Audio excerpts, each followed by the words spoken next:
Welcome back to the My Latin Life podcast. Since 2014, My Latin Life has been your trusted guide to traveling and living in Latin America.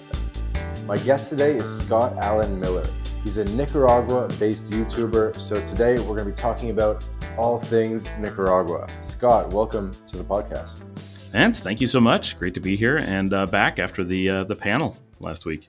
Yeah, absolutely. So for the audience, we have a Nicaragua roundtable episode, which Scott participated. He was one of, I think, 4 guests that we had on the roundtable, panelists.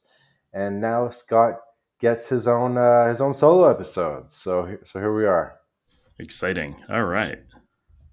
And remind me, you're Canadian or American? I'm American. And where in the States are you from? Originally New York, but I spent a lot of my adult life in Dallas. Okay, cool. And what I understand is that you're like a business IT consultant. So you do random computer things, and that gives you the money that you need to live in tropical paradise.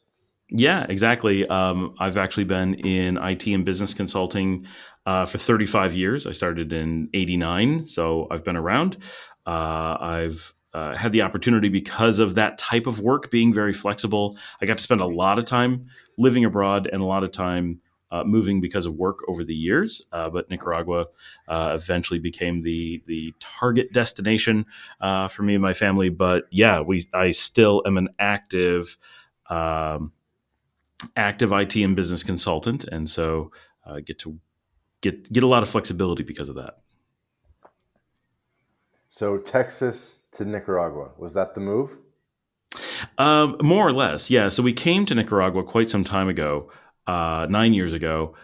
Really loved it, but we were still in the early phases of investigation. We had been in Texas prior to that, but then had moved to Spain, then to Panama, then to Nicaragua, and then returned to Europe for a little while. And then had made the decision 5 years ago, 2019, to return to Nicaragua. We were kind of like, you know what? We've investigated, we've weighed the options, and went to some I think we made some good decisions. Like we went to some phenomenal places.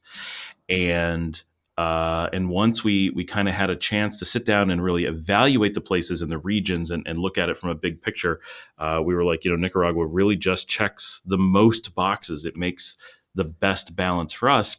And that was literally weeks before the COVID lockdowns came. And so we were like gearing up to move down and like really preparing. And then everything went out the window. My best friend was going to move with us. She was ready. I had friends that were like ready to move. They had been down. We'd been here in 2019 to check it out. And my best friend ended up moving to Belgium because she was where she could get when the pandemic lockdowns came. She made the last flight into Europe. And the rest of us just got stuck for a while. So we ended up actually making the permanent move in 2021.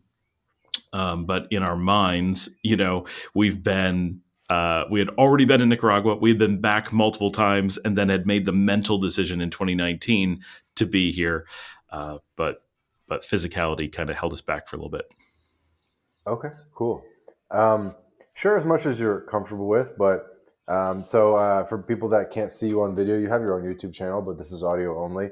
You have a salt and pepper beard, a little bit more salt than pepper, big beard. These days, yeah. So how old are you now? So I'm 48, married, 2 kids, moved down with my family, obviously, and my 2 dogs, which was a big deal for us. We're very much a dog family, so we actually went through the whole effort of moving them down with us. And then one of our closest business clients also moved down just months after us. So we kind of brought a group with us as we came down. And is your wife Latina? She's not. She's Italian. She's Italian. Okay. Yeah, we both grew up in New York, but she's Italian. No, she was born no in Italy, or she was not, but she was born into an actual Italian family, so she's an Italian citizen, but born in the U.S. Okay. So dual citizen. We have no genetic or familial Latino ties whatsoever. And the region of New York that I grew up in is now, of course, a little bit more heterogeneous. But growing up, we were so unbelievably homogenous, like Dutch, German, Swiss. Like there was no variation at all. Even an Italian where I grew up would have been astoundingly rare. And so you said you lived in Spain for a bit, and you it Mhm. sounds like you were evaluating a lot of places. I can tell you're a pretty articulate guy. I remember from the round table that you're good about researching and all this type of stuff. What was the kind of calculus to either want to leave the United States and live abroad, or how did this all work out for you? There's a lot of factors, I think, which is true for most people. One thing that's always been big for me is I've kind of always been a going to move out of the U.S., but not because it's the U.S. Because I think wherever I was born, I was very likely to want to move away, just from a kind of a wanderlust, but a little bit less of being itchy feet, as they say, and a bit more of being I want life to be more challenging. I want the Mm, cultural experience of everyday life to be something adventurous rather than just when I'm on vacation kind of thing. So I don't want the everyday life to be overly comfortable from that perspective. Obviously, I yeah. want nice air conditioning and a nice bed and stuff. So that's one factor. But when we were having kids or knew we were going to have kids, we knew that we wanted to be able to raise them with a global context. We wanted them to be able to travel and see the world. So one piece is this: both my wife and I very much had we wanted to get out and explore and be adventurous, and that was a drive. And the U.S. does not fit us culturally. Like that is very true, but probably not our driving factor. But it's really true that we just, whether it's politically or socially or culturally, we don't fit well with the U.S. We found that we fit much better in Southern Europe and Mediterranean Europe. Romania, that region tends to fit very well with us, and a lot of Latin America fit very well. So those areas just kind of rung true with us when we spent time there as we explored. Um, but we really wanted to give our kids a really good global context, a way to grow up in the world, so that when they were older, they weren't. Of course, your kids are always going to have their own choices, right, when they're adults. But if you limit their exposure, you're basically controlling what their choices can be. Their choices are stay with what you know or jump into something you don't. And we wanted to give our kids the world as kind of an option, so that it's all equal and they can really evaluate broadly and say, this is who I want to be, what I want to do, and kind of view the world in a different way. So that was a big thing for us. Hmm. And of course, because of the kind of work I do, because of our lifestyles, there's so much, like, there was nothing tying us to the US. Living in Nicaragua, especially, I can get to our family in the US just as fast as when we lived in the US. Our cost of living is much lower. And by the end, when we were leaving, this was not an impetus at the beginning, but by the time we actually did finally leave the US, um, the safety became a big thing. Back 15 years ago, we would never have been like, the U.S. was so safe. Who would have thought? And now even my father, who lives in New York, worries anytime we return to the U.S. He's like, I wish you would just go back to Nicaragua where you're safe. You know, Funny to think about, but it's true, eh? it that's been such a dramatic shift, I think. And when we first went, which was a long time ago, when we first went to Spain, my father was not too worried about Spain.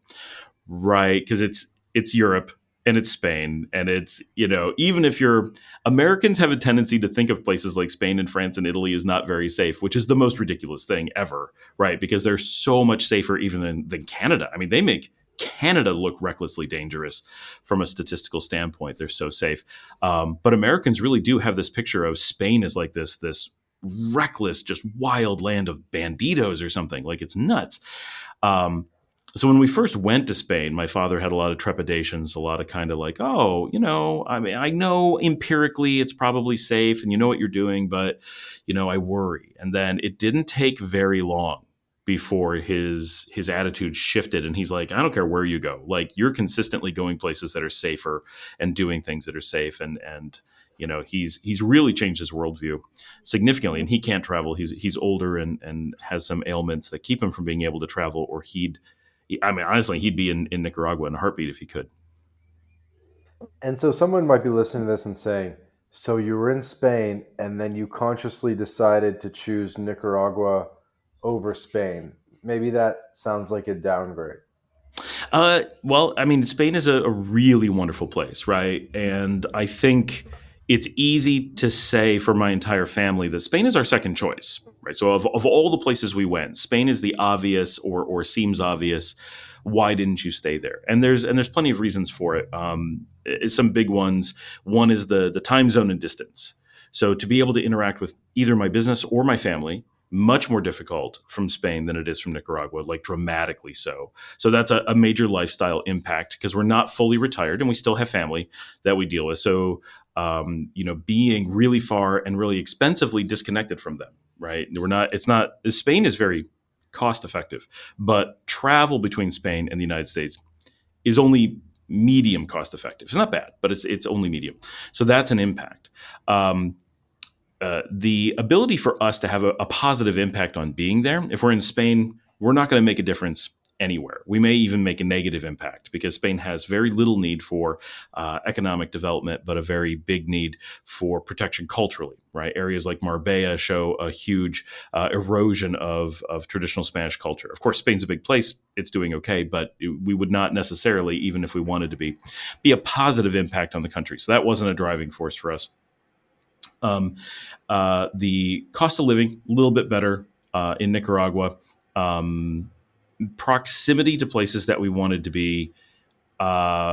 Spain is great when you're a tourist, right? Like, oh, I'm going to launch from Spain into Italy and France and all these different places. But when it comes to actually living here, Nicaragua is more utilitarian from a location. And another really big thing is moving to Spain is actually quite hard. Even though we have Italian citizenship, that does not give you the automatic right to stay in Spain indefinitely. Staying in Spain a little while is very easy, but actually making a residential move to where you're able to stay there forever is quite complicated for an American. It's possible for sure, but it is not simple and not straightforward and not guaranteed. Whereas coming to Nicaragua is the exact opposite. Nicaragua is so easy to move into. It's practically, I can honestly say, it is easier for us to live indefinitely in Nicaragua than it is for us to live in the United States. The costs and penalties of being in the United States make it actually harder for us to return than to stay in Nicaragua. What do you mean by that? So from a purely political standpoint, political meaning the processes of the paperwork of residing, we need nothing for the U.S., right? We're Americans, we're allowed to be there. Mm-hmm. But from a Nicaragua standpoint, we're able to stay indefinitely on a tourist visa. And then if we decide at some point in the future that we want what very, very, very tiny bits of benefits or modifications to your ability to stay that come with a formal residency visa, we can opt into that. And we have decided to opt into that. That's something we're doing. We almost have it. And mostly that's about border crossing with cars. Like that's like the only thing that actually matters. It's really minor. So from a purely how easy is it for us to show up and stay standpoint, Nicaragua is so close to the ease of the U.S. that it's almost nominal. It's a trivial difference. If you don't know the process, it feels like, well, it has to be harder, but it's not. It's so easy. But I get a lot of people have this mental barrier of I don't have that confidence or I don't know the process. But we've been here, right? So we know it. But to go to the U.S., we have massive amount of tax penalty. As Americans living in the U.S., you have a huge tax penalty. And there's a lot of like, the difficulties in like renting an apartment or buying a house or the little normal things of life are so much harder and so much more expensive in the US, which are kind of the same thing than in Nicaragua, that if we were to just rent an apartment in the United States and live, or just rent an apartment in Nicaragua and live, it's actually easier for us to do so in Nicaragua. To like get a lease. Right. Yeah. The simplest little things are just the act of getting a lease in the United States is more paperwork than what paperwork Nicaragua requires of us to be able to stay indefinitely. And so when you tune like the whole thing, and Nicaragua's probably not worth mentioning for people in case they're kind of slid over it, is that you can indefinitely do visa runs in Nicaragua and indefinitely stay on a tourist visa. That's probably worth mentioning. It is. So it's not quite that simple. It's almost that simple. It's that there's no official end to that system. So you're allowed to do that, and there's no like hard limit. What ends up happening is you get like 90 days at a time, right? And you get 180. You get 180, It's and then so you have to it's exit and re-enter, mhm. or you ask for an extension from within the country. So it's you do 90 that you get automatically at the border, and then in whatever town you are, well, with Departamento, you can get three 30-day extensions. So you get 180 without having to go even to the capital. You just stop by your local migracion. They'll take you up to 180. At the 180, at the 6 month mark, then you must leave the hard border, which is a complicated thing because everyone assumes that because the population's in the north of Nicaragua, the border must be Honduras. It is not. The border is Costa Rica. We don't have a border with Honduras. They're within the border zone. So we could go to Mexico. We could go to Belize. We can fly to Panama. We can fly to the US. All of those are hard borders. But the Central American four, Honduras, El Salvador, Guatemala, and Nicaragua, are a single border zone with a single visa. So they don't count as Okay, a so you reset. can't. It's not a reset if you go to a CA4 country. You have to Correct. go south to Costa Rica. Costa Rica is the easiest. It's the only physical border that Nicaragua has with a fully neighboring nation. Got it. So, like currently, I've been in Nicaragua for a while. My stamp on my passport is from Guatemala. That's where I entered at, just because I was flying in from Belize, and that's where the airplane touched down first. So Guatemala stamped me in, and Nicaragua just extends my Guatemalan stamp because it's a single thing. Wow, I didn't know So it was that you quite that integrated. That's crazy. it really is. Yeah, it's neat. They still have a security check at the border, so they'll look at stuff. Each of the countries has their own little like security process, and they're allowed to stamp you if they want, of course. Mhm. And they can each give you separate extensions. But funny things happen. Like if El Salvador stamps you in, they'll give you 180 days, but as soon as you get to Nicaragua, it resets to 90 minus Mhm. whatever time, and then you have to stop by Migracion and extend again. Like it gets a little bit confusing because they're not as quite as integrated as you'd hope, but they're pretty good. Um, and then at the 6 month mark, all you have to do is step into Costa Rica or any country that you want that's outside the CA4, and step right back in. Mhm. So people, when we say border run, we literally mean run to the border, walk over, walk back. It's a very fast process. You never have to go deep into the country or anything. And then you get your 90 and you can extend to 180 again. So with a single border run, you get a year. If you do that process repeatedly, depending on who you are, at some point, Migracion will notify you that they think you should think about residency if you plan to keep doing this, at which point it becomes a discussion. Oh, I really wasn't going to do it that long, but I'd like to stay one more time. Okay, we'll talk about it. Or, oh, I really do want to stay forever and I don't want to change my pattern. I'm going to go down the residency process. We'll talk about this, the formal residency. But very, very, very few people actually fall into that category. And that's, I think, what throws a lot of people off is that this is very much the exception, even of permanent residents. Living here, the majority of residents, because of where we're located, because of the low cost of living in Nicaragua, so many people live here, but like to travel. Right? It's kind of the nature of people who come to Nicaragua. They tend to be a little bit more adventurous. And so, of those of us that live here, we tend to be very much travelers. So, my family's a perfect example. We fall into a option. We live in Nicaragua enough that we qualify for residency. We're allowed to go for permanent residency, should it make sense for us. But we also Mhm. travel enough because we like to go other places. We like to go to Colombia. We like to go to Europe. That our normal travels use up enough time that we could stay with the border run system for forever. Partially because anytime we travel, we don't have to do It a border run. resets. Yeah. Exactly. And so I have work outside of the CA4 by like 20 miles, literally, like just over the Belizean border. So when I go to the office, I reset naturally. And if I go for 24 hours, it looks like I'm doing a border run. But if I go for a week, it's like, oh, no, you're working outside the country. And so we know a lot of people who either do part time work or just like to travel. And some are not even aware of the extension system. Some are not aware of the residency system because they don't even need it. The just normal life travels often create a situation where you never hit the radar, and Nicaragua could care less Makes that sense. you're there most of the time. And you just maintain your house year round, even if you go back to the US for like a month or two, type of thing. Absolutely. Yeah. So, one, we never go back to the US for any length of time. As an American, if you're outside the US for the majority of the year, you're tax free up to $120,000 per person income, which is a lot living in Central America. So, for a household, that's $240,000 a year. Hmm. And if you stay over about 35 days in the US, you go from zero tax to full tax. And so that's a massive penalty and makes the US very difficult to deal And with. that's the penalty that you were referring to before when you said living in the U.S. They Right. If penalize we were you. to live in the US, we'd have to pay all those taxes and stuff. But if we live in Nicaragua, we don't. So that covers a lot, right? You can pay for a lot of things to be done for you, a lot of ease of living, just from the tax penalty of being in the U.S., let alone life in the U.S. Uh, so for us, we do like to travel. We do like to spend time outside of Nicaragua, just because we're those people, but not in the U.S. because of the penalties. Otherwise, we would see family more often, which is why they do it. Otherwise, people will be like, yeah, I don't live in the US, and they just stay.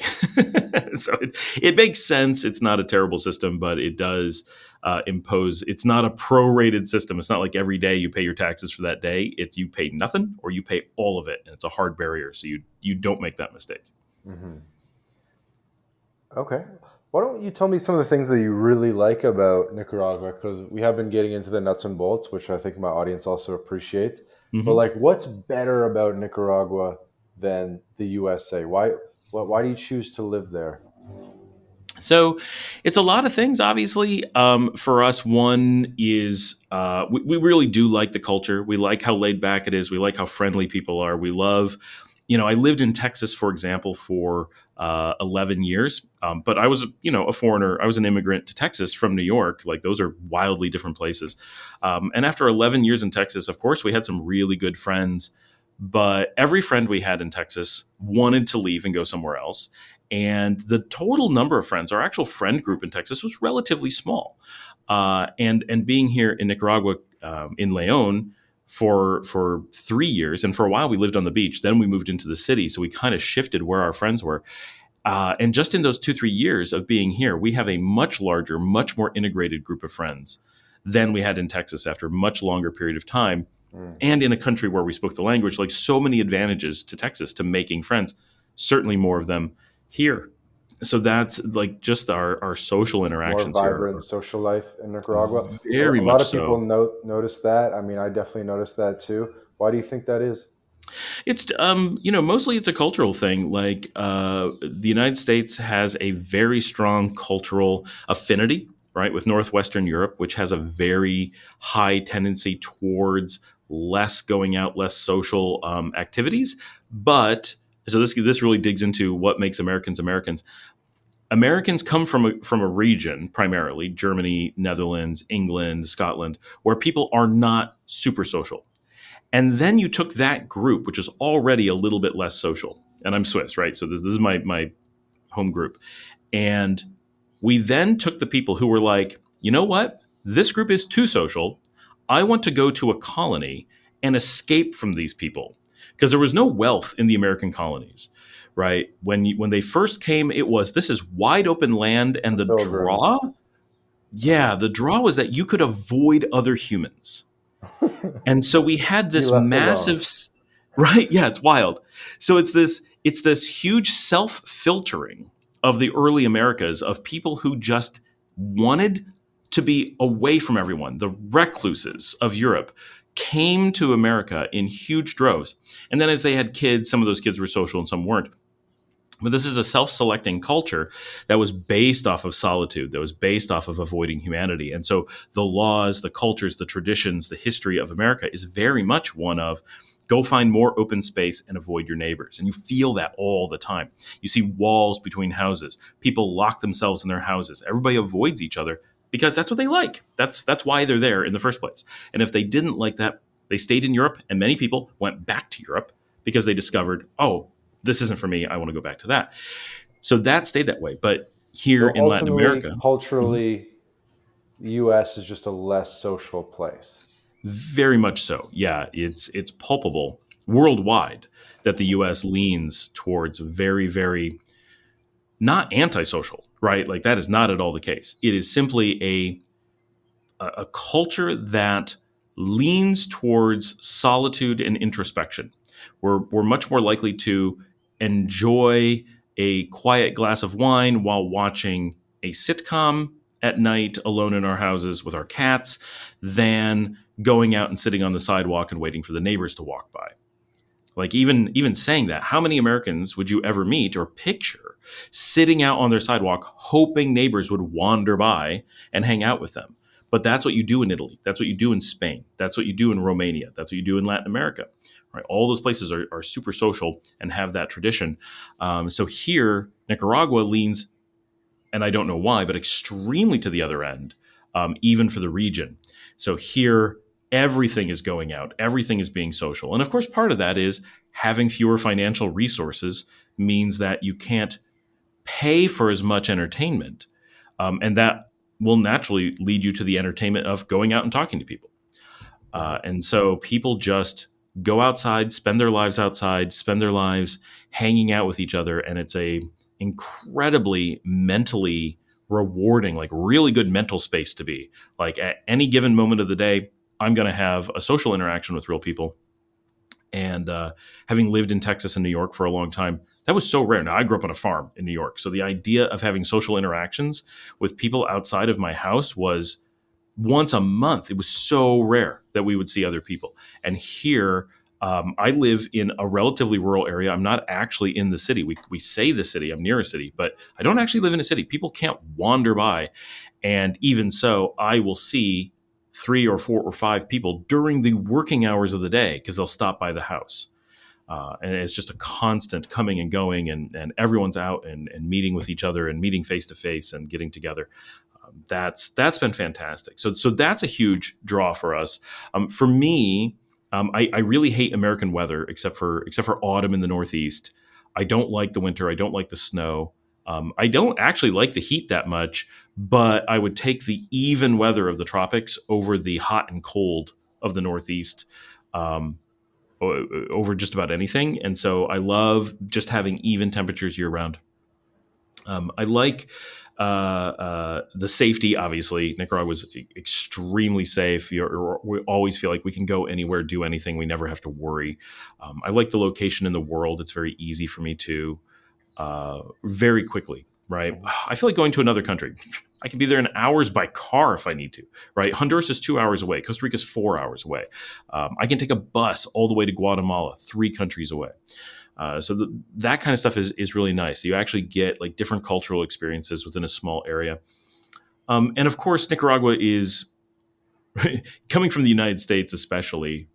Most places give you a sense of freedom, but Nicaragua goes even farther. It's one of the most free countries in the region, which is something you really feel when you're here. That like everyone always asks, well, can I use solar panels? Can I build a tiny house? Can I do this? Can I do that? And you're like, are you hurting someone? Then you can probably do it. Like the idea that there's going to be some limits, that you can't do things, it actually confuses North Americans because they're coming from a world where the government controls every single thing that you're allowed to do. And while it may be in logical ways and maybe for your protection, and sometimes you're like, I do appreciate that people have to build to code so my house doesn't burn down every time that there's a lightning strike. But there's also this, but I want to build the house I want. Yeah.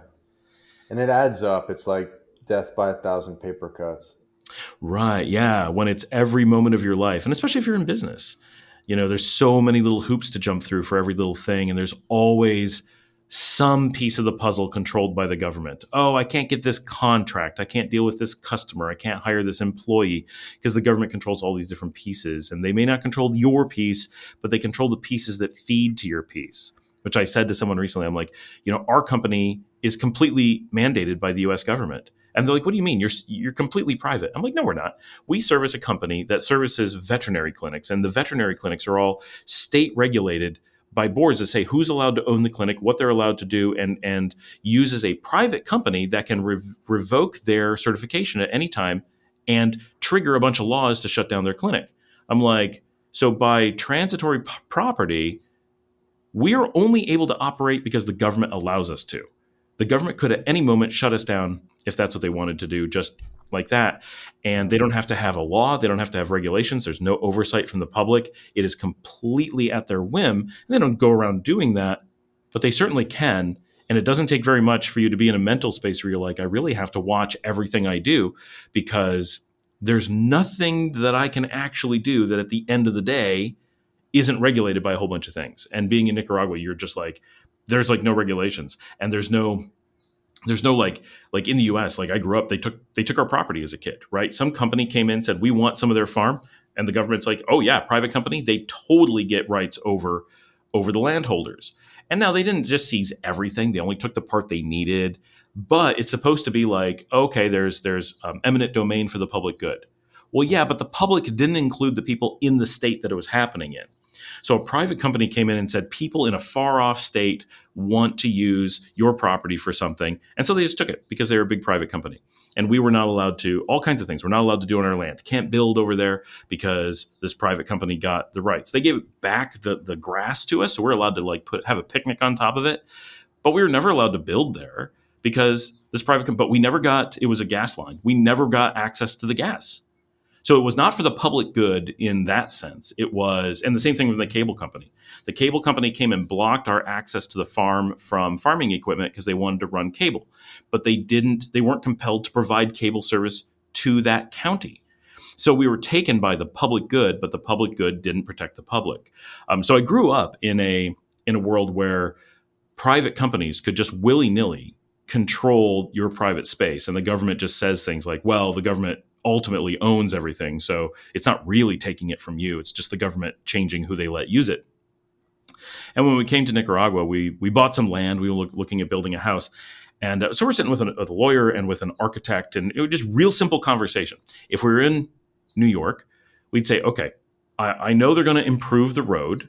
And when they improve the road, they move how much the government owns. Because in the United States, wherever there's a road, the government owns, I don't know, 2 meters, 10 meters from the middle of the road. And if the government widens the road, it widens how much the government owns. They don't have to take it from you. It just turns into government land. Well, you shouldn't have built where there's going to be a road. Normally, they end up buying it from you, but they don't have to, right? It's just magically their property. So that's we're used to. And we're like, that's normal. That's what people do. And here in Nicaragua, we're like, okay, so we want to put up a wall, and we don't want to have to fear moving it. We know they're going to widen this road. That's in the works. So where do we build the wall to be sure that the government isn't going to seize it? And they're like, I don't understand. What are you asking? And we're like, when they widen the road and they need to take space that's the government's land, where are they going to take it to? They're like, take your land? And we had to explain this. And then they're like, you think that the Nicaraguan government takes your land to widen the road? And we're like, they don't? And they're like, I've never heard of such a thing. They're like, are you saying that in the US they actually do that? They could not believe that property rights were so weak in the United States. And in the US, everybody has to deal with this. It's just normal. Right? The sidewalk, everything between the sidewalk and the road, that's all the government's. I get it. I mean, it's like I was telling my girlfriend about home inspections for renovations, and she was like, "They come in your house and inspect your house." I'm like, "Well, yeah. First, before you want to do the renovation, you have to go to the housing board, and then with your blueprints and get your blueprints approved." And she's like, "What? They have to approve it?" I'm like, "Yeah."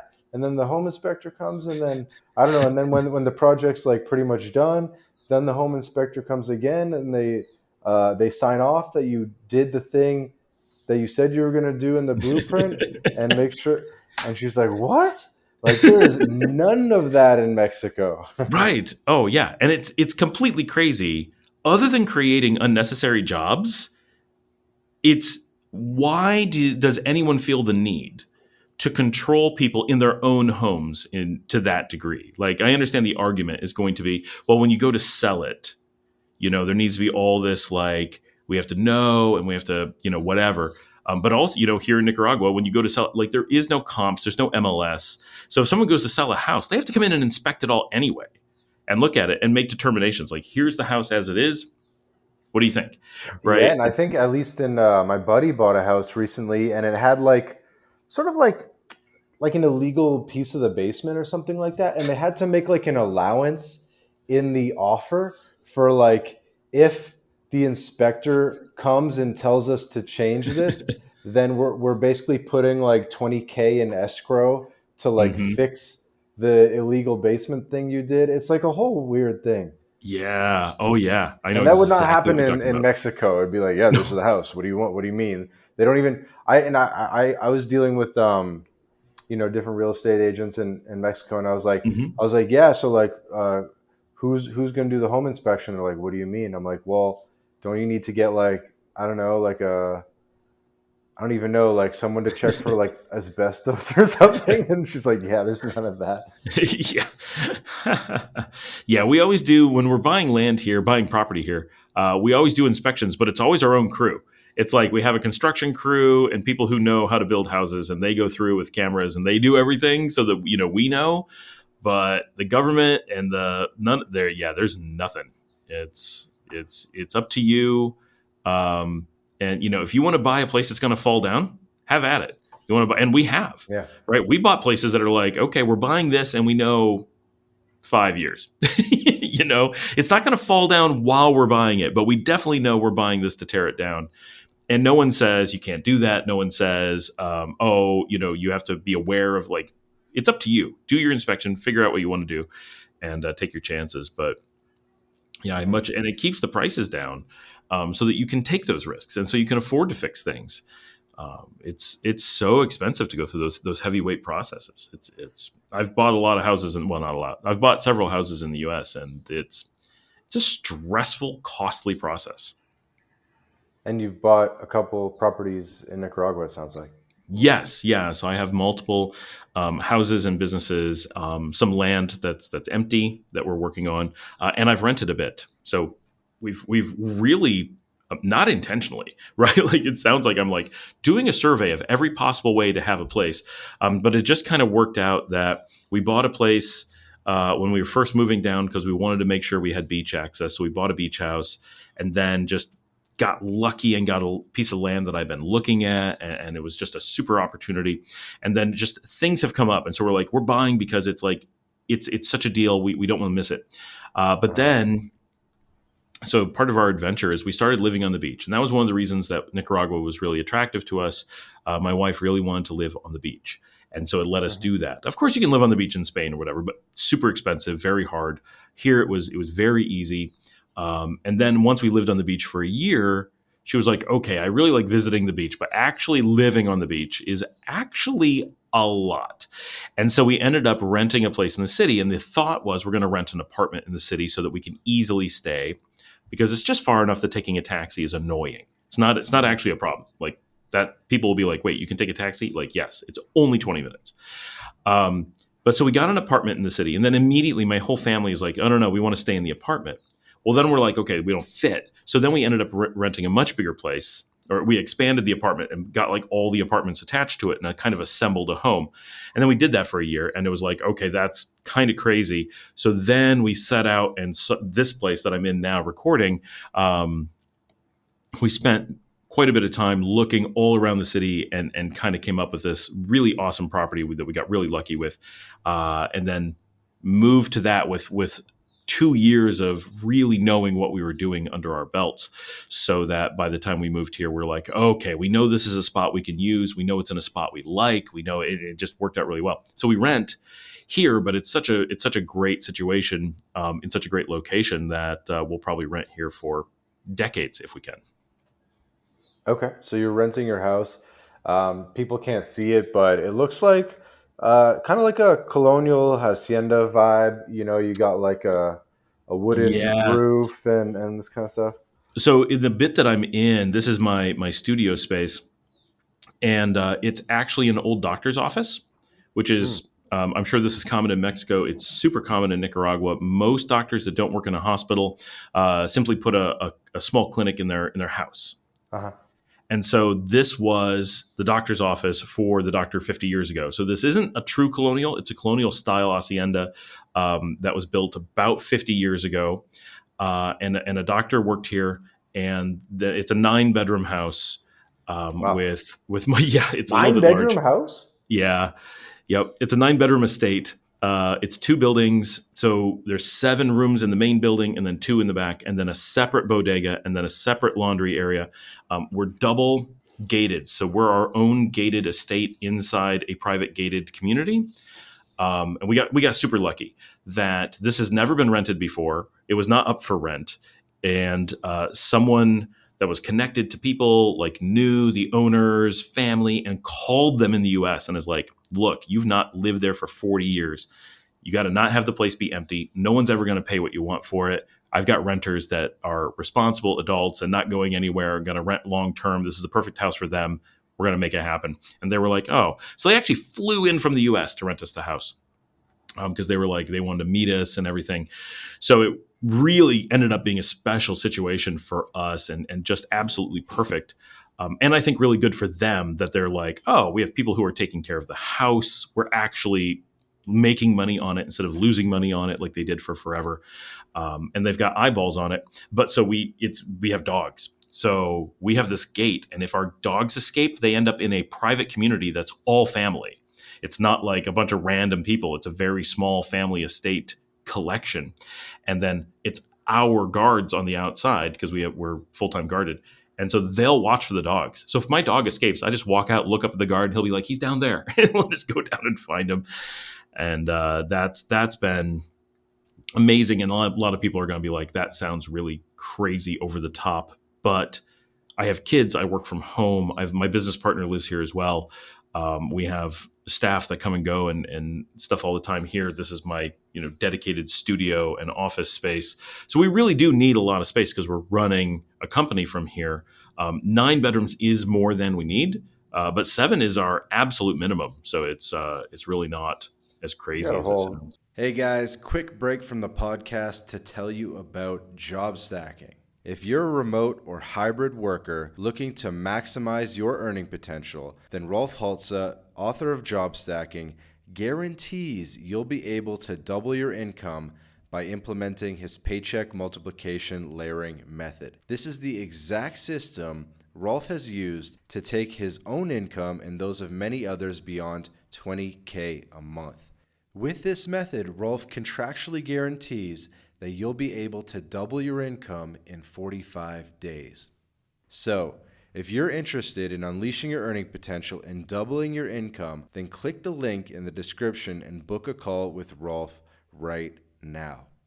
Hey guys, quick break from the episode to tell you about BitRefill. BitRefill allows you to shop online and in person without banks, converting your crypto directly into merchant balance. We're talking gift cards to Nike, Amazon, Apple, Airbnb, Hotels.com, and many more, all paid for with crypto. BitRefill offers more than 10,000 gift card options in 180 countries all across Latin America, including Brazil, Colombia, Mexico, Argentina, El Salvador, and many more. You can also apply the code MyLatinLife at checkout to get 10% back on your first purchase. Go to bitrefill.com for more information. Squad, man.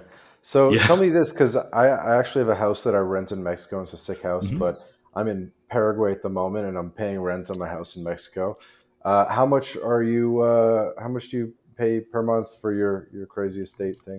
Estate here about $750. So we're one of the most expensive houses in the city.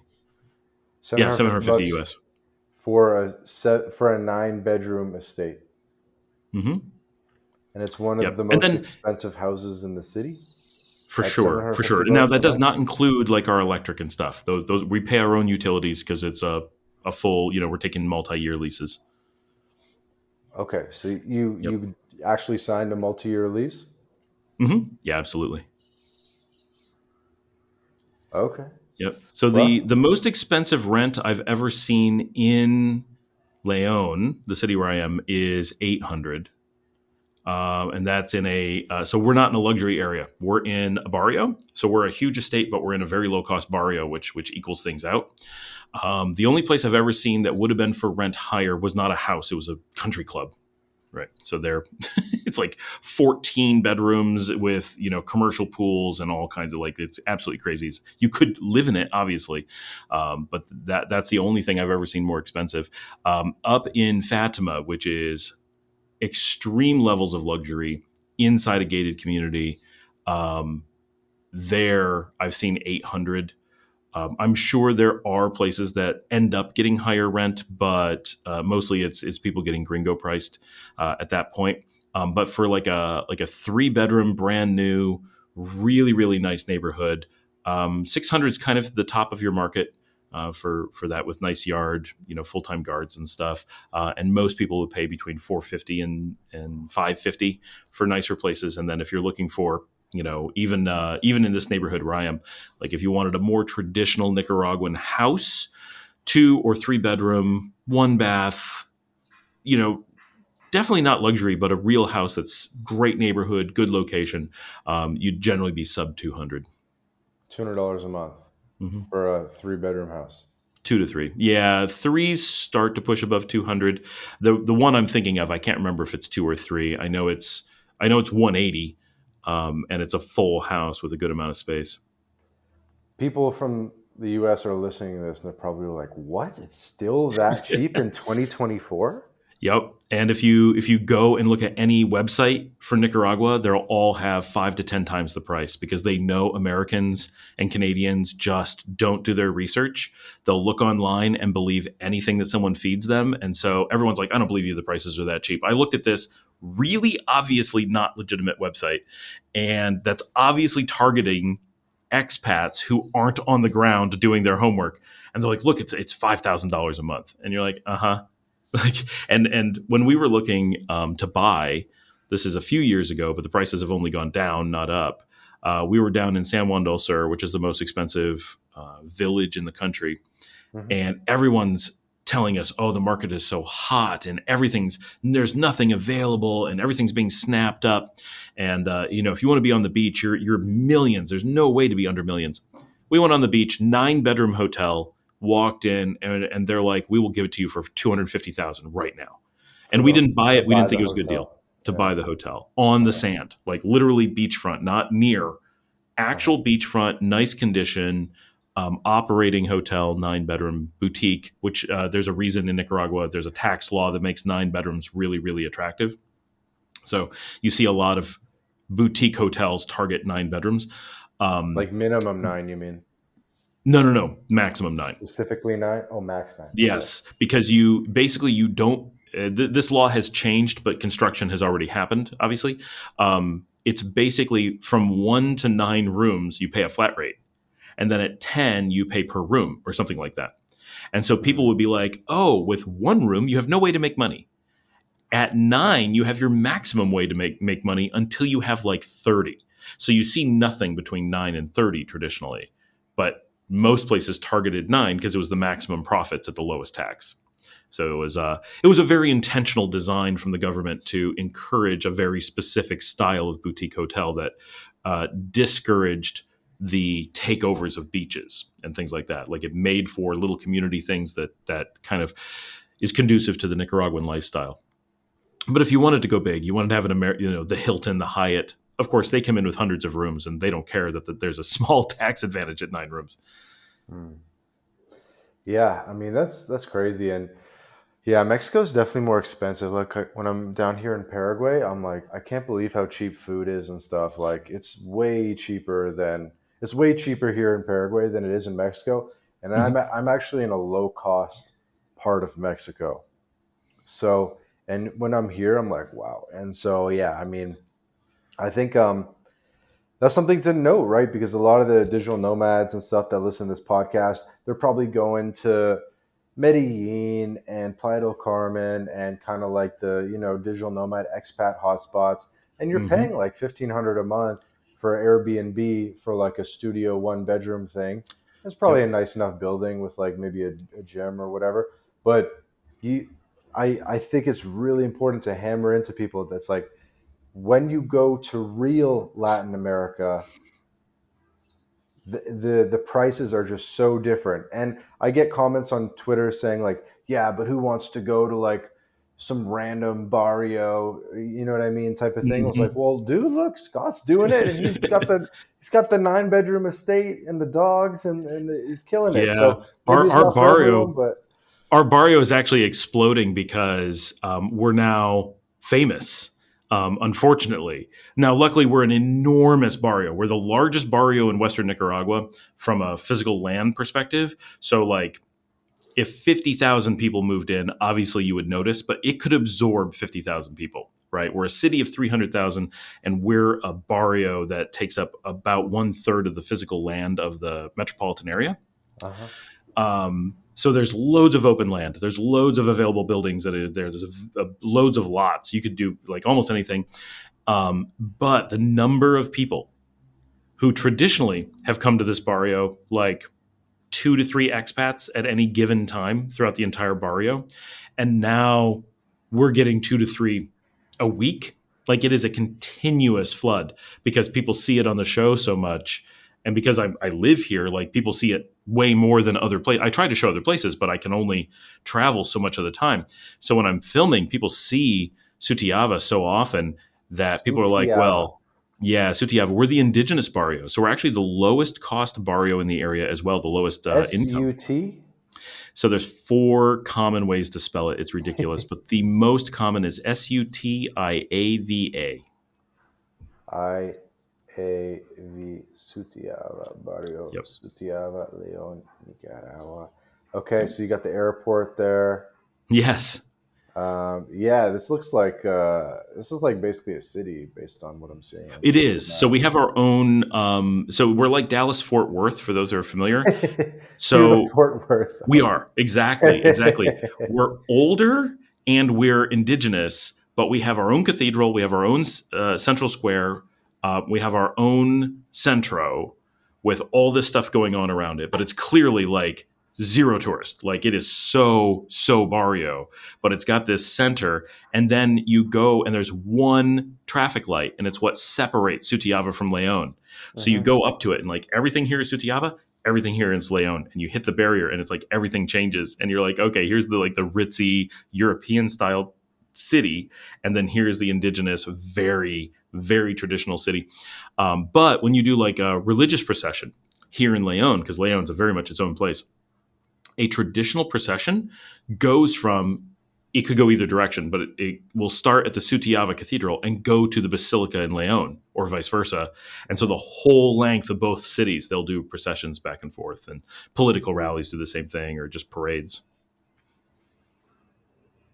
Okay, I'm learning. It I'm is, learning. yeah, it's a wild place. It's very unique, even for Nicaragua. It's pretty unique, but the cost of living here is so phenomenal. Well, all of land, like the whole region, they're like you. People see this and they're like, I gotta be there, and it really is a huge number. They're like, I don't want to investigate all the options of Nicaragua. This one looks so perfect.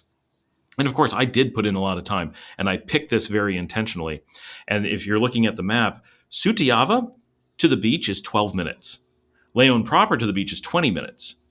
If you want to go to the beach all the time, Right. like that does affect you. That's 20 minutes. It's 1/3 of the time That's off. And so people who live in Sutiava, we don't have to go through the city to get to the beach. We just hop in the car and boom, we're at the beach. So right. it's a little bit different lifestyle out here, but it's also insanely safe. Like there's zero crime in Sutiava. We're kind of rural and everyone's a little community. So it's pretty neat. But Hmm. definitely, if you're doing like short-term rentals, like a lot of digital nomads do, where they're getting like Airbnb, Nicaragua is going to be almost as expensive as anywhere else because I actually do some episodes explaining the economics of short-term rentals here. But when you're doing long-term rental, once you're willing to stay and you're going to, get your own internet, get your own power, put everything in your name, go through that effort, that's when the cost just drops. Like everything drops out. And even here, like we're air conditioning 7 rooms, we only pay $80-$90 a month for power, which can be very different in different neighborhoods. So it's all over the map. You don't want to like bank on that. Some people are paying hundreds. So you'll hear stories. People are like, but I pay $500 a month in Nicaragua. Yeah, that's real. There's people doing that, and there's people paying 80. So it depends what neighborhood you're in, how you're using it, what the distribution is. But yeah, some of those things that you just end up with, the cost of living can be so ridiculously low that people just don't believe it. Like Because it's Leon so is expensive. only, I'm looking at the elevation right now, it's only 100 meters above sea level. So Yeah, it must get quite humid then because you don't have the it's elevation to make things more moderate. we're not humid actually. We're hot. So there's no question. We are hot. We're married to hot. Um, so Merida we're hot. this. Merida, Yeah. Mexico hot. Yes. Okay. So we're the second hottest city in Central America. The only thing hotter is Chinandega, our neighboring city to the north. Hmm. And it is true when you go from Managua to Leon, the capital to Leon, which is about an hour and a half, 2 hour drive, you feel the slightest little increase in temperature. Like if you go to Managua, like if you teleport, you'll notice that it's cooler. When you go to Chinandega, you notice nothing until you get to the city limit, and then it hits you like a wall. It is so much warmer. Something in Chinandega holds 5 degrees warmer than everything else, and it's just, oh, I'm in Chinandega, and you're instantly drenched in sweat. It's really hard. But here in Leon and in the whole region, we're not as humid as you would think because our wind comes continuously from the east. And so all that humidity of the ocean is always being pushed out. We never get ocean wind coming on land. Mm. So we're like Dallas, actually. We're like the U.S. Midwest, like Saskatchewan, that zone of not dry, not desert by any stretch, but it's not humid. If we have rain, of course we have a muggy day, but on a normal day, we don't have some high heat Okay. index So that's killing dry us. heat. Yeah, so Dry-ish heat. I want to mix things up a little bit. I was Yeah. going to ask this earlier when we were talking about family stuff, but didn't get to it. Share whatever you're comfortable with, but I'm sure a lot of people would be curious. Like, okay, you sold me on the cost of living, you sold me on the safety, and this kind of thing. What about? I was curious, maybe how the kids have adjusted to things. Maybe you could give us some context on based on how old they are and Hmm. going from Texas, where you can't go anywhere without a car, and they're basically being chaperoned from appointment to appointment, to now maybe they feel like they have a little bit more autonomy, and it just everything must be quite different. Could you kind of just speak to that a bit? Yeah. So we always this is an important context. We always knew we were going to move abroad and travel a lot, and we always knew that the neighborhoods and the areas that we were in the United States had really bad public education. So we never considered sending our kids to public school because it's truly epically bad in the regions we were at. So that was always a plan. We wanted that flexibility, and one of the things we like about Texas is they're very protective of homeschooling rights. Oh, I didn't So know as that. long as yeah, they're probably the best for that, along with New Jersey and Connecticut. They're very good. So as someone moving abroad, they just protect you. And they one of the things that's great is they're like, how can we help? Right. So if we ever need a resource, Texas is there for us. And if we don't, they're like, okay, do what you want to do. So that's always been a thing. And my wife and I have both taught both from young ages all the way through university. So we have a lot of like ability to handle a lot of this You taught and as with a teacher? resources. I have, yeah. Okay. I've done a little bit of everything over the years. It's a little bit obnoxious. It's like a running joke that I've worked since I was 13, and I never have stopped, and I'm constantly changing industries. And partially because I work in IT, that lends itself to ending up in lots of industries. So I've been absolutely everywhere. I've been a photojournalist for a newspaper. I have been a restaurateur. I've been a hotelier. I've been an investor. I worked on Wall Street for a long time. I've worked in hospitals. I've worked in nursing homes. Like it's, we could spend an hour just going over all the places I've forgotten that I've worked. It's obnoxious.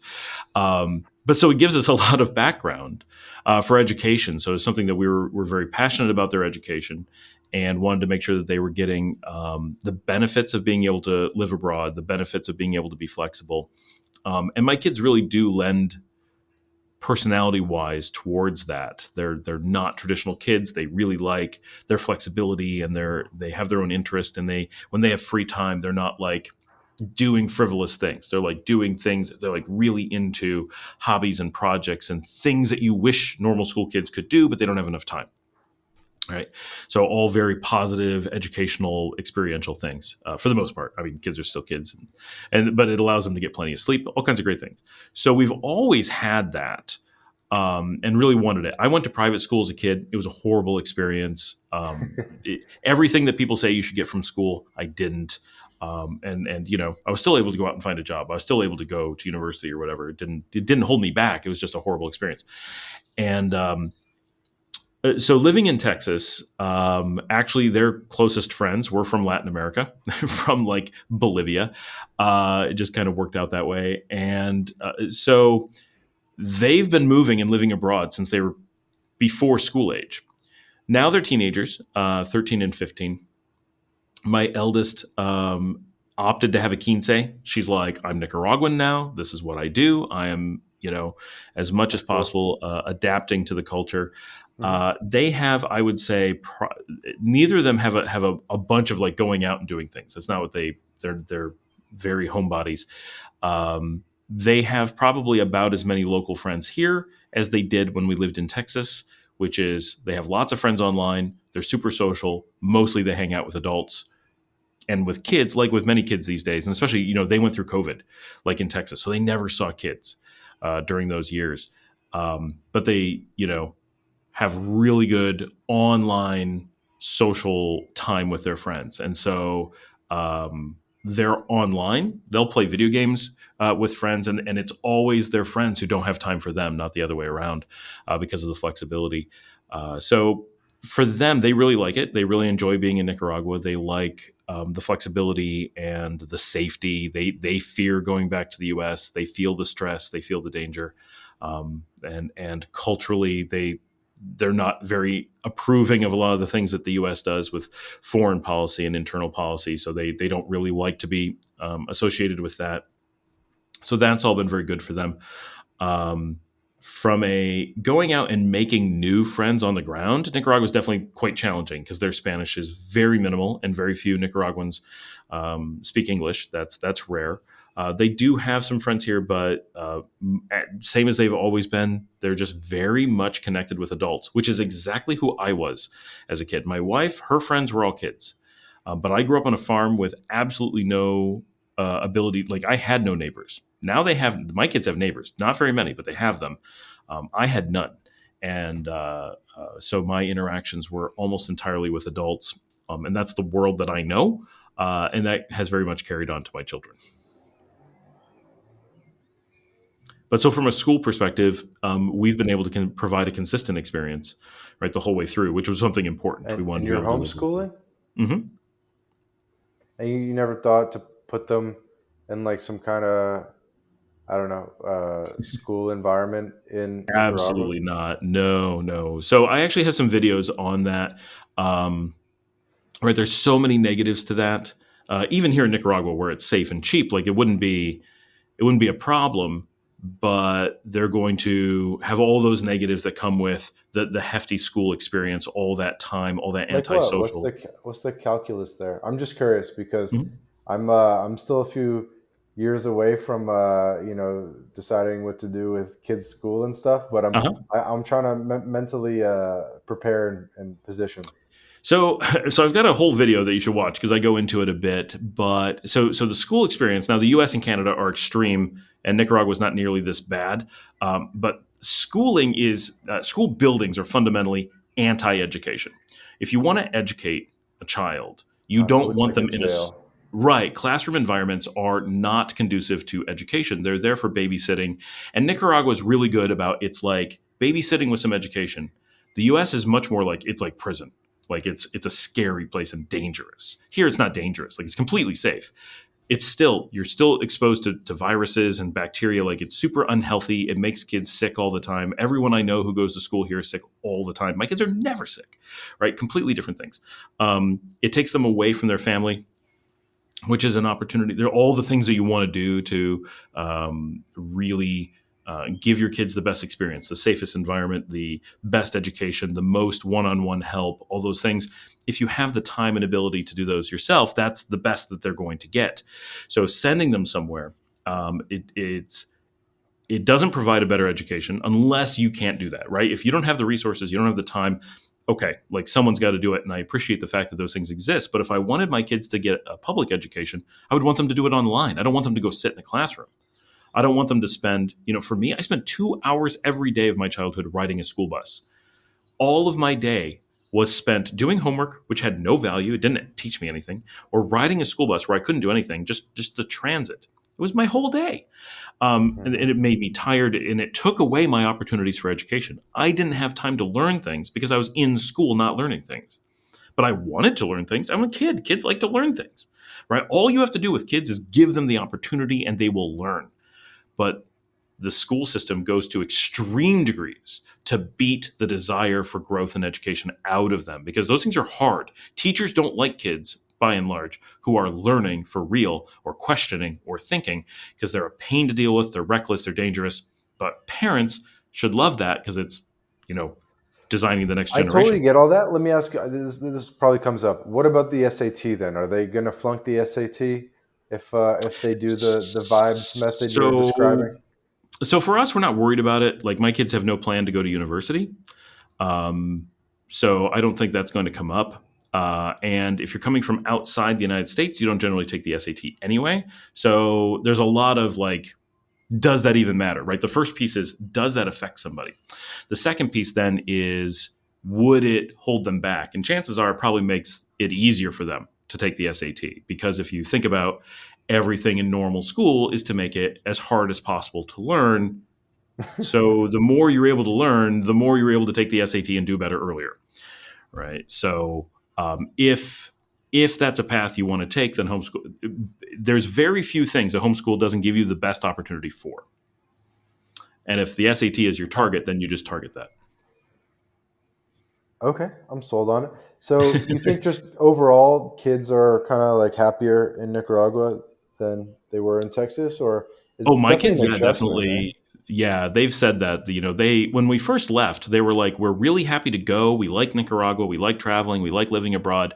When we're old, we're going to move back. And my eldest had even like picked out the apartment complex she wanted to get a place in and everything. Beautiful place in North Dallas. And once we were here for about a year and a half, both my kids are like, oh, no, we're not going back ever. Like, that's not happening. Now they're like, maybe we'll get an apartment in Guatemala City, because it's still part of the region, but it's a big city. Like, Nicaragua doesn't have giant cities with high rises and stuff, and neither of them want to drive. They have their own. Both of my kids want to. So my kids have a lot of benefits, right? They're inheriting a company that's been around for 25 years. They know what their career path is. So university would damage them dramatically. If they wanted to go into business, they wanted to go, like, I didn't go to university until later. I went later to prove that it didn't do anything, right? I was already a Wall Street executive. I was able to go to school for free while I was on Wall Street, and it was exactly what I always thought it was, an utter waste of time. They didn't teach me anything. My professors weren't qualified to work my job. It was, and I went to the best schools, right? I went through PhD programs. They were pathetic, right? It was all just paying to party. It was just excuses to not go out and do a job, which, a lot of people get pressured to go to university. That's fine. But my kids don't have that pressure. They don't have to go just to prove that they could go to university. They would only go if it provided them some benefit. And my wife is very passionate about university. She went to a party school. She was a sorority girl, and she thinks that the social experience is worth giving up that part of your career and setting yourself back financially, because she found the social experience was that good. But I skipped university and had that really great social experience while starting businesses and doing things that promoted my career. So we have a different perspective there, that we like what we did. My kids hate the classroom setting. My kids hate the formality. They hate the rigidity. They want more flexibility. Both of them are very interested in running businesses here in Nicaragua that help create jobs, and do that kind of stuff, and like make a difference socially. And both of them, as a career, really want to be video game designers together. And that's all things that they can study and do long before they would be in university. And that's what happened with me. Every career I had, I was in that career before I would have gone to university. So university was always after the fact. It was like, well, I want to be a software engineer. But I was a software engineer for a Fortune 20 at 13. Now, as an intern, but I had that experience. I had a job offer for permanent employment from that company at 17. At 17, I was a photojournalist for a newspaper.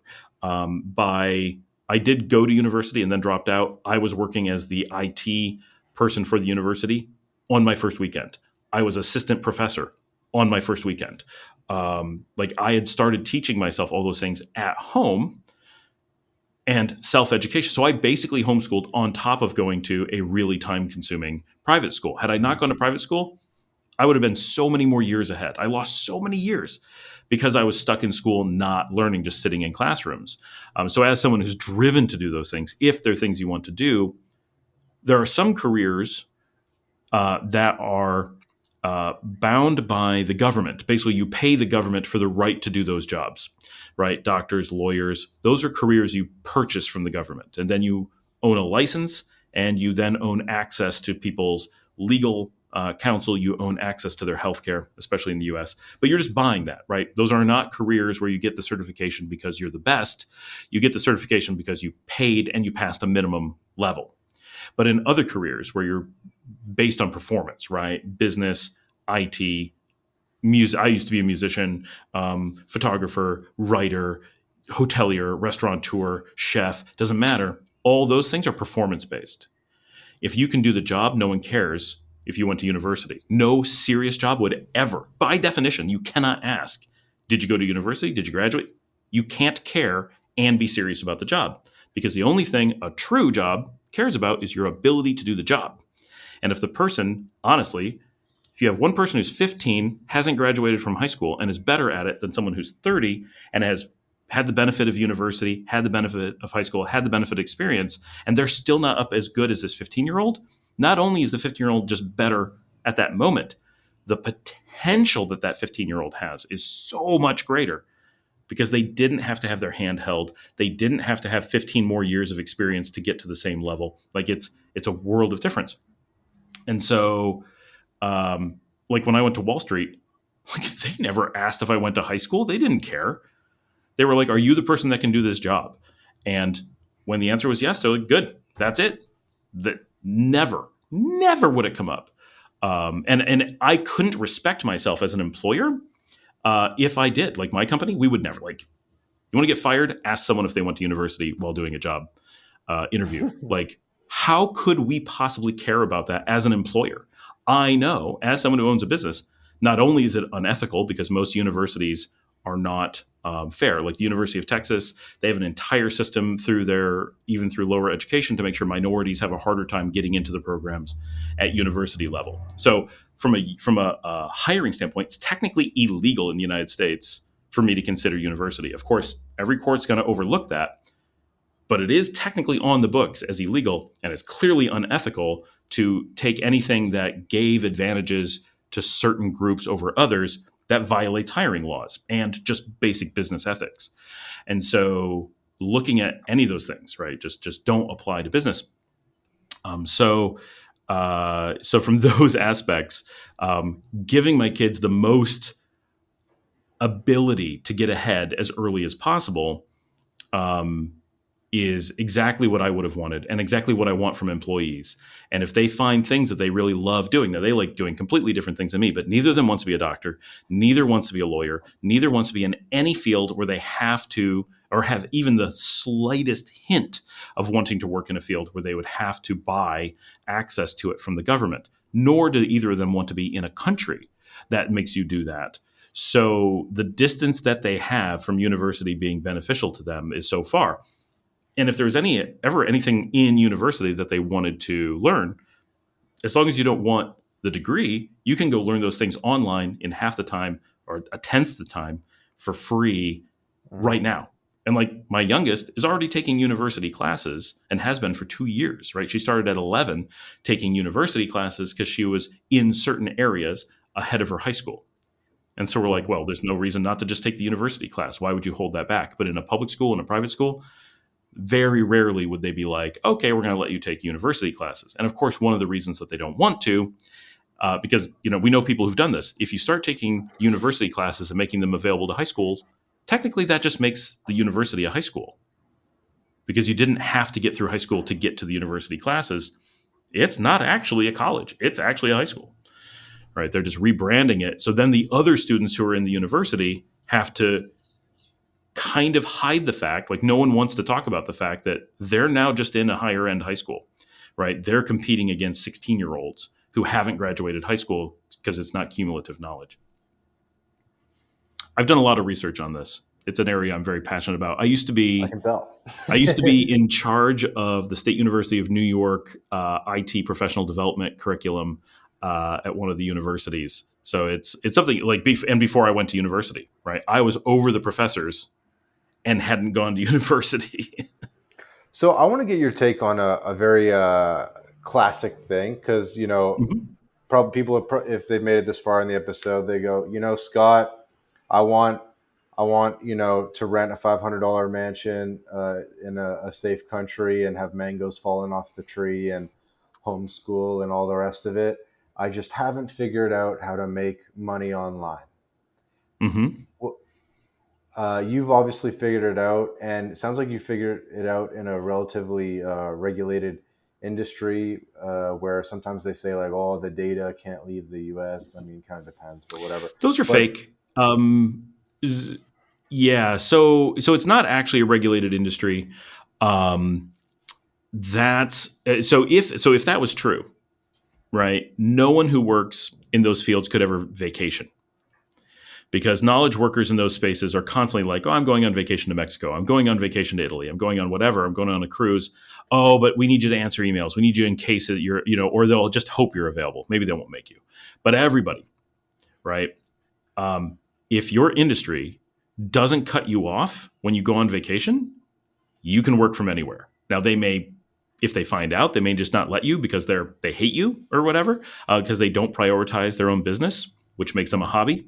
But again, as a business owner, if I prioritize that, it means I don't care about profits. It means I would have to hate my employees so much that I'd be willing to lose money to harm their lives by being like, oh, I just don't like you. I don't want you to be happy while you work. Because the only thing I should, as a business, by definition, the only thing I can care about, honestly, is the work that my employees do, right? I can never care about how they do it. My favorite example, before I explain the working online, my father was an executive at Eastman Kodak when I was little. And one time he told me a story about this guy that worked there, and they had to get what they needed from him early in the day, because by about 1:00 in the day, he'd be passed down on his desk drunk. And as I was young, probably 8, 10, I don't know. And I'm like, why don't they just fire him? And he's like, fire him? He's the best person at whatever this is. Like, he's doing a job that no one else can do. He's making the company lots of money. Why would they ever fire him? Why do they care that he's drunk? Other than they have to schedule around his day, which is a little bit annoying. That was a really minor thing compared to the fact that he was the best employee for the job. And that has stuck with me as one of the best examples ever of actually thinking like a business person. Because why would I have an opinion on the location or the alcoholism or the whatever of my employees if it isn't impacting the results of their work? As an employer, that's not my business. That comes from a place of wanting, of being willing to give up business in order to be a control freak, right? Being a control freak is anti-business. It just doesn't. They don't go together. A lot of people go into business because they want to be control freaks. Same thing in IT. A lot of people work in IT because they feel like it's going to make them feel like they have control, but they're not doing IT when they do that. They're anti-IT when they do that. So it's a thing. Anyway, so for people who want to work online. So first of all, one of the things is people love to say they've relocated. It's a very powerful thing, right? Like, you relocated to Paraguay. You want to say that. It feels good. It's exciting. Where are you living? Paraguay.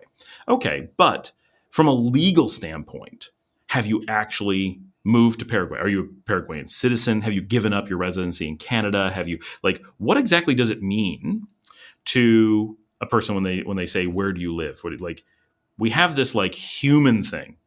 Like, so I live in Nicaragua. Okay, great. But if you ask the US government where I live in Texas. Right? I'm on vacation in Nicaragua. How long is that vacation? Indefinite, right? But legally, I'm an American who lives in Texas and is on indefinite vacation in Nicaragua, and I'm totally allowed to return to the U.S. at any time. I'm not a U.S. citizen. I'm not resident in the U.S.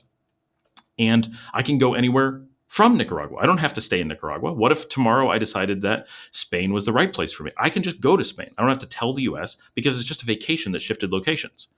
Right. So if a person goes on vacation to Nicaragua, right? So anyone who's listening to this, you're like, oh, well, I'm allowed to work remotely and I'm allowed to go on vacation and I'm allowed to work from home. Like, I understand some people have to work from an office and then you're kind of stuck. You have to find a different job or convince your job not to make you show up.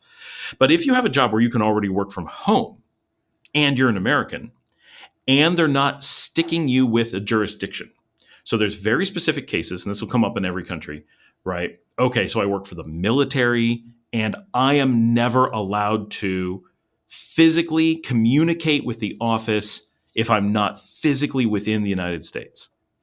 Okay, like I totally understand that those laws exist and there are situations where you're bound, but those are hard limits. You step into Mexico for 5 minutes, you have to shut everything off. I know how those industries work as the only way that they work.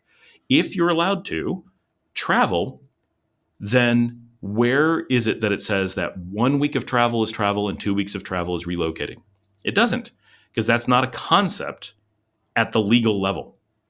And so you can go on vacation to Nicaragua and simply stay on vacation in Nicaragua and work on it from there, right? Okay, I work from home and I'm on indefinite vacation.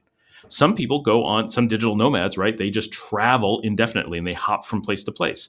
Well, some of them just start hopping slower and slower, and eventually their last hop just keeps going on.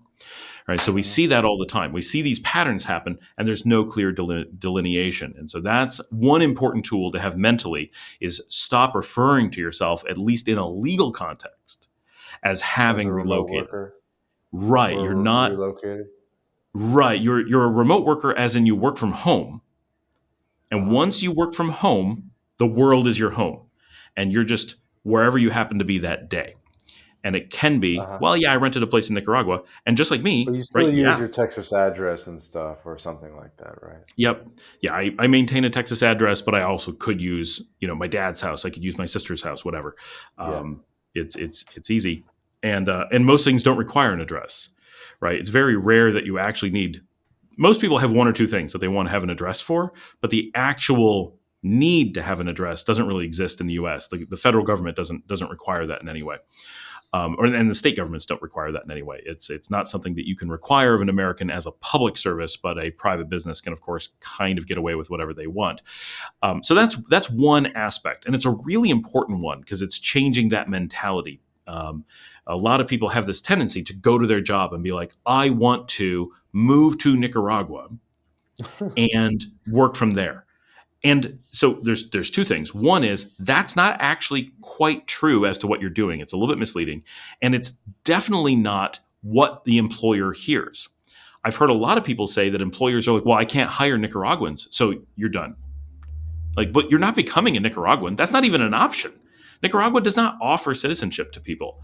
You're not getting a Nicaraguan passport. You're not a Nicaraguan citizen, but that's what employers hear. And so when they Mm. ask their lawyers, when they say, "Am I allowed to let someone work from remote?" even though they already know the answer that of course they can because they're letting people work on vacation already, they ask a question that isn't what's happening. They ask, "Can I hire a Nicaraguan?" which is unrelated to the scenario. They get the answer, Mhm. "No, of course you can't because you don't have a jurisdiction." And then they're a different, like, obviously a Nicaraguan is a different animal from a hiring perspective. And even that, most people could actually hire, they just don't realize it. But it is a different thing. So that's why they end up with those answers. So that's the first piece: is present it accurately and don't elaborate in emotional ways. Keep it technical. The second piece then is, yeah, not every job is going to let you work from home. Like, obviously. And the U.S. especially loves, all of, like, Europe and Canada and the U.S. They love making people sit in offices because they're blind investment worlds where they make their money from their investors primarily, not from their clients. So it's a very different type of thing where they have a tendency to have middle managers who don't think about profits. They just think about how making themselves look good, right? So unfortunately, often your function within a company is not to produce, but it's primarily to make your manager look busy. So that causes some problems. So often you have to deal with that. There are a lot of companies out there who really do care about the quality of your work. Seek them out. You should be willing to earn less to work remote because it's a much better Yes, lifestyle. I Don't agree with take that. half, but take it. Take a cut. I think you should even be willing to take half. Half. I mean, you would do better with half. Don't make employers think they can give you half. That would I be agree my. with that too. Yeah, yeah. And even like within the U.S., like I once had an employer try to move me from New York to Texas, and they wanted to take 2/3 of my salary away. And I'm like, "I'm moving for you. Like, that's not happening." But they'll try that stuff, right? They're going to try anything they can to get a discount. Obviously, they're a business, like that's fine, but show that you're worth something. You're still an American, you're still a Canadian, you still carry that value Yep. of whatever it is, right? We got clients, like I have clients sometimes like I only want to speak to Americans. having someone who is American or is in America can be beneficial to be like, no, this is an American. Like, there you go. But they're based somewhere else. Haha. Right. They don't ask that. Um, so those things, obviously So there's some someone career. might be listening to this and say, okay, so I just kind of won't tell people I'm going to Nicaragua. I kind of get that, I guess, but like I still just haven't figured out how to actually make money online.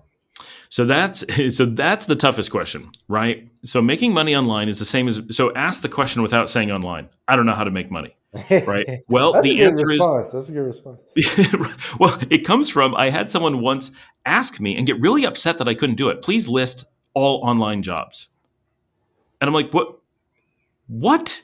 Like, there are millions. Like, I don't know if you can be an online doctor. I don't know if you're a lawyer. I don't know if you're a scientist, artist. Like, what? Nearly every job in the world has some online component or function, right? Mhm. I have a company that staffs veterinarians online. They work from Nicaragua and work in the US as veterinarians. Are you a veterinarian? Because that's an online job that exists, right? But I've never talked to someone who was a veterinarian and asking that question. Um, so the world of online jobs is nearly as big as the whole world of jobs. And so the question becomes, just like if you were going out and saying, I don't know how to make money, okay, ask the same question. I don't know how to make money. I still got to figure out all those things. What do I like doing? What am I good at doing? What am I able to do? What pays? And then that can be done online. And so obviously there's some careers that are going to struggle with this a lot. And I talk to some of these people, right? Because they want to know what to do, right? Plumbers, electricians, right? Can I Mhm. come to Nicaragua and be a plumber? No, absolutely not. You could not do that. But you can come to Nicaragua and make a channel about teaching plumbing. You can run online plumbing classes. You can write books about plumbing. You can do any career that people do online who aren't plumbers, right? Which is myriad, right? You can teach English. You can do technical writing. You can, I don't know what your skill set is. That's the most difficult thing, is that there's so many possible things.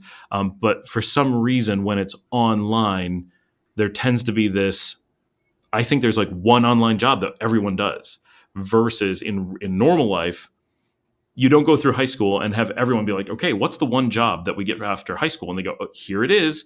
Everyone is a cashier at McDonald's. That's it. That's the whole world of jobs. Like, obviously, that seems so absurd. But when people are looking for an online move, it's like, okay, I've never planned for working online.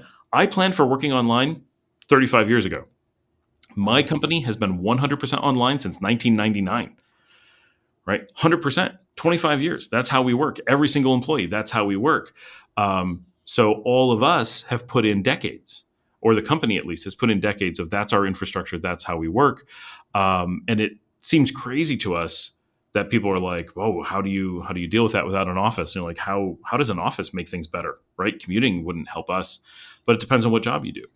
But if you're, just some examples, right? If you're a graphic artist, if you're a writer, if you're a YouTuber, if you're a podcaster, if you're basically any type of media creation where you don't have to be on site, any type of writing where you don't have to be on site, any type of engineering, right? Electrical engineers, they don't have to be on site. Mechanical engineers, they don't have to be on site. Just, build a studio. Now, for some things, all you need is a laptop, right? I know Mhm. people who are like, I just want to do like some really simple thing, make minimal money, and they just have Yeah, a little anything on laptop a and laptop. yeah, and that's it. And they have like this tiny little thing. And then other people like me are like, okay, I want to do a bunch of stuff. I'm very busy. I have, wherever I go, wherever it is, I set up an office. I bring in multiple computers. I have like six. I bring in my own router. I bring in my own Wi-Fi. I bring in cameras. I bring in multiple monitors. I get TVs to right. I build out a huge amount of stuff, and that enables me to work more like I'm in a real office. Like, I've never had an office at, even when I worked on Wall Street, my desk was not as good as my office here in Nicaragua because companies just don't For provide sure. that. Yeah, it's So funny they don't invest in good stuff. Like it's funny how the right, average home setup that you could with just stuff you got on Amazon for a couple $100 is better than like the most luxurious office setup in like a $1 billion building in downtown Dallas or right, whatever it is, yeah. right? Yeah, that stuff's wild. That it's amazing how much better employees tend to work from home because they make their space comfortable and work for them, and Nicer everyone's got a unique chair, thing. Yeah, coffee yeah, machine, all that stuff. Yeah. yeah. It's so those are things you can bring to an employer. So there's basically two things, right? But they're, again, it's the same as the offline world. You can go out and look at jobs, find a job that you have a skill set to do, and that an employer is willing to let you work completely remotely. Don't say Mhm. Nicaragua, just say, I like to work from home. I travel extensively, but you will never know the difference. That's all they need to know. They I never would say need to don't know. even say you travel. I would just say I work from home. Right, right. And that you can't come into the office, Yeah. or you need warning, right? It's especially good if you work really far from the office. If you're like, yeah, I'm right across town, and they're hiring you because you're local, and then you can't show up, sometimes that creates problems. So if you live in New York, take a job in California, or vice versa, right? And also, if you're going to be doing this, move to a state with no income tax. If you're American, Yep. that's huge. People do not. It's amazing how many people are like, wait, I'm still tied to the state I left from. I'm like, yes, they're their own little countries. You have to manage this stuff. So being from Texas, we have no income tax. It makes life, and we have we have like really good homeschool laws. So we're free to do anything we want. Like it's great. So that's an intentional decision that people should plan for. But so yeah, as a Texan, take a job in New York, take a job in California remotely. And then if they need you to fly in, fly in. I have a buddy here in Nicaragua. He flies into his job once a month in California from Nicaragua. And they know he's in Nicaragua, but they pay for his flight every time. If they're going Wow. to pay for your flight and you really want to hide it, just fly into Houston, fly into Miami, make them fly you from there, like whatever. Yeah, yeah, yeah. A lot of people do And that. I used to do that, right? I used to have a job in California. They knew I was living in Panama at the time, but they would fly me in from Panama and for whatever they needed. But so okay, so go out and find a job. But then the other thing, and more Americans are starting to realize this. In the rest of the world, this is super common, but in the US, this is far less common, is figure out what you're good at and start your own firm, or find a way to be your own boss. And that's what I did, right? 25 years ago, my roommate and I were like, you know what? We hate working for other people because all they care about is the politics of the office, and they don't care about the job we do. But we were really passionate about the job we did.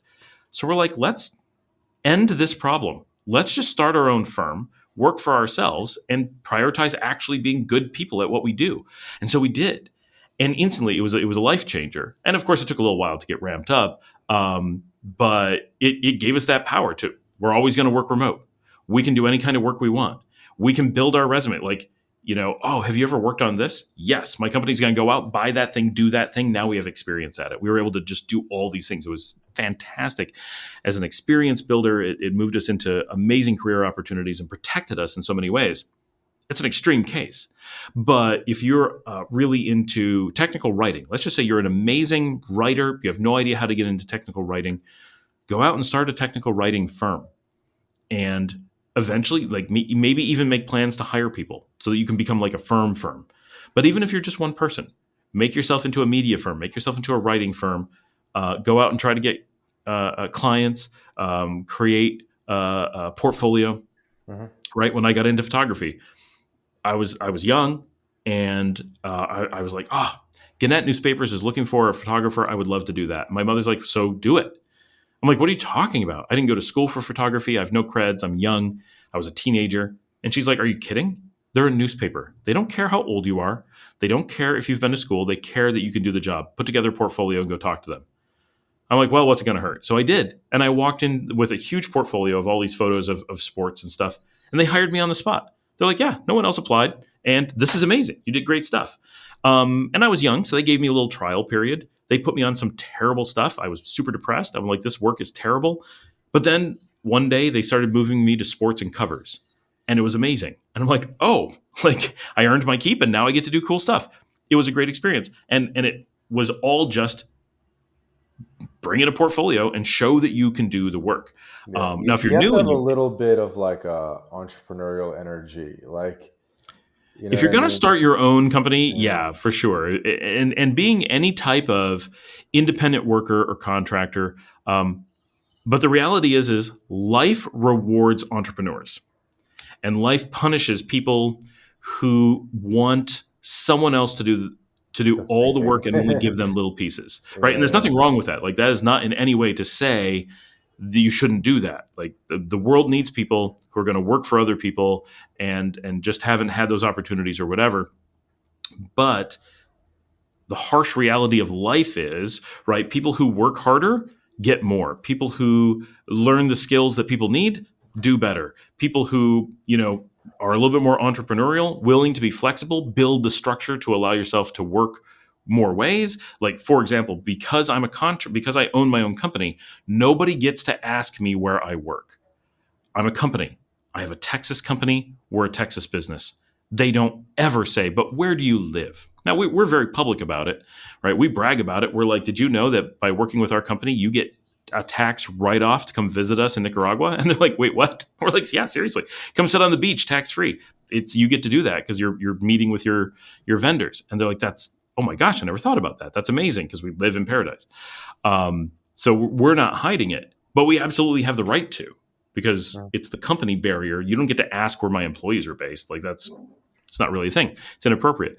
So there's just rewards for doing those things. And just like when people, like, there's a reward for being willing to move abroad, right? You're willing to leave your home country, take up a little bit of uncomfortable adventure.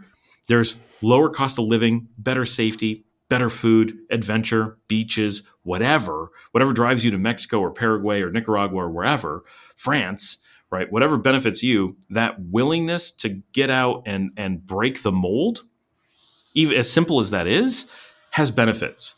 The It's a same thing more with interesting business. life for sure. Yeah. Well, Scott, thank you for sharing your journey. We should probably get to wrapping it Yeah. up here. I feel like we could go all day, and I'll have to come down and to Nicaragua and try some of the rum and stuff you guys got over Yeah, there. you got to So come check it out. And I'm right next to the distillery. It's a quick drive up for the tour. there you go. So I guess why don't you take this time to share a final message with the audience? Obviously, we'll link to your channel and stuff in the show notes, but yeah, and anything you want to communicate. Yeah. So obviously, I'd love it if people checked out my vlog. I do a daily vlog, which it tends towards a topical of relocation, and specifically relocation to Nicaragua. But it's not actually the focus. It just kind of ended up that way organically. But my message to people who are looking, I think your target audience a bit is moving abroad or relocation is not this big scary thing that it feels like. And I remember before I did it, and I remember that feeling. But it's completely an emotion. The actual act of coming into a new country, setting up and doing things while there's some unknowns is amazingly accessible. And especially if you're coming from North America to like Latin America, the distance, the time, the money, it's so easy to just give it a try.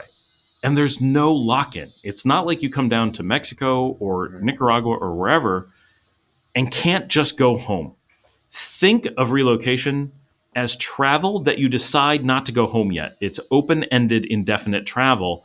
Would you be afraid to get on a plane, take some extra luggage in case you want to stay longer on your vacation? Probably not. Just do that and stay as long as you want to. And if that's for the rest of your life, fantastic. If it's 10 years, fantastic. If it's 2 weeks, that's fine too. That's my takeaway. It really isn't anything more than we just make it in our mind something big and scary when it's not. Yeah, exactly. And we tell people like maybe do like a recon trip and go check it out for a couple of weeks so that it's not like this scary like sell Right. everything and go to a country where you haven't even been before type of thing. Right. Yeah. Definitely don't sell everything and just move to a country you've never investigated. I know people who've done that and been very sorry. It's funny. All right, But cool. So yeah. let's wrap up there. By the way, stick around for 1 sec so the audio can Yeah, upload. of course. But yeah, so this has been another episode of the My Latin Life podcast. My guest again, Scott Allen Miller. And for the audience listening, where maybe you're on YouTube, Spotify, Apple Podcasts, please be sure to subscribe, leave a review, comment. We drop 2 episodes a week, and you won't want to miss an episode. This episode of the My Latin Life podcast is brought to you in part by Bit Refill. Bit Refill is the best way to spend your crypto in Latin America. Purchase gift cards or mobile refills from more than 3,500 brands in 186 countries instantly, safely, and privately. Visit bitrefill.com for more information. This episode of the My Latin Life podcast is brought to you in part by Job Stacking. Introducing Rolf Haltza's Paycheck Multiplication Layering Method, a revolutionary approach that redefines the traditional career path. This is Rolf's new Done With You program, where he'll work with you to implement job stacking for yourself. With this method, Rolf contractually guarantees that you'll be able to double your income in 45 days. So, are you ready to step out of the shadows of job insecurity and step into a world of career abundance? Then just click the link in the description of this episode, book a call with Rolf, and start walking the path of unleashing your earning potential with job stacking.